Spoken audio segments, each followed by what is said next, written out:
জুলাই বিপ্লব, ছাত্র জনতার দুর্বার আন্দোলন, গণ অভ্যুত্থানে স্বৈরাচারের পতন, সেই স্মৃতি যেন রাজপথের মঞ্চে আবারও ধরা দিল।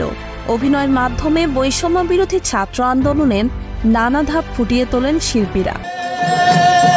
আবহমান বাংলা অসাম্প্রদায়িক ভাবধারা ফুটে ওঠে শিল্পীদের কণ্ঠে। হঠাৎই হামলা, লণ্ডভণ্ড গানের আসর, শুরু হয় প্রতিবাদ, ছাত্র জনতার নামে রাজপথে স্লোগানে স্লোগানে মুখর মিছিল। জনতার কণ্ঠ থামিয়ে দিতে আবারও ক্ষমতাসীনদের হামলা, ছিল রাষ্ট্রীয় পেশাশক্তির ব্যবহার। হতাহতে বিক্ষুব্ধ আন্দোলনকারীরা। যতই আঘাত আসুক, এই প্রজন্ম ভয় পায় না। তাই তো বহুগুণ সাহস আর সুতীব্র অগ্রগতায় আবারও রাজপথে স্লোগান।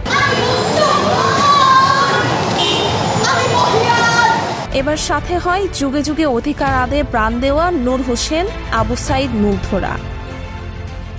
বাধা, আঘাত, আক্রমণ, নির্যাতন সহ্য করে এগিয়ে চলে মিছিল। একে একে আয়নাঘরের মতো সকল প্রাচীর ভেঙে ফেলে ছাত্র জনতার জয়যাত্রা।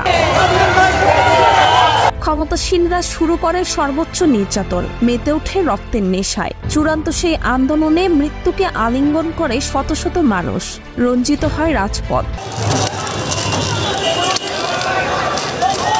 রক্তমাখা শরীরে আন্দোলন হয় আরও দুর্বার। সব ভেঙে চুরমার করে জনতার ঢল এগিয়ে চলে সংসদ অভিমুখে। বৈষম্যহীন সমাজের প্রতিনিধি হয়ে কথা বলেন পাহাড় সমতল রিক্সা চালকদের মতো মানুষরা। আমরা ঝিমিয়ে পড়ছি না,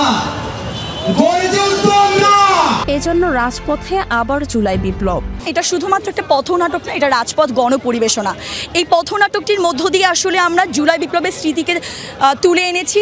ডক্টর শাহমান মৈশানের ভাবনা, পরিকল্পনা ও নির্দেশনায় উন্মুক্ত রাজপথ গণপরিবেশনা লাল মজলুম যেন অভ্যুত্থানের সেই স্মৃতিকে দিয়েছে বাস্তব রূপ। ছাত্র জনতার এই জয়যাত্রা এসে থামে শাহবাগে। নতুনের প্রত্যয় ব্যক্ত হয় সবার কণ্ঠে।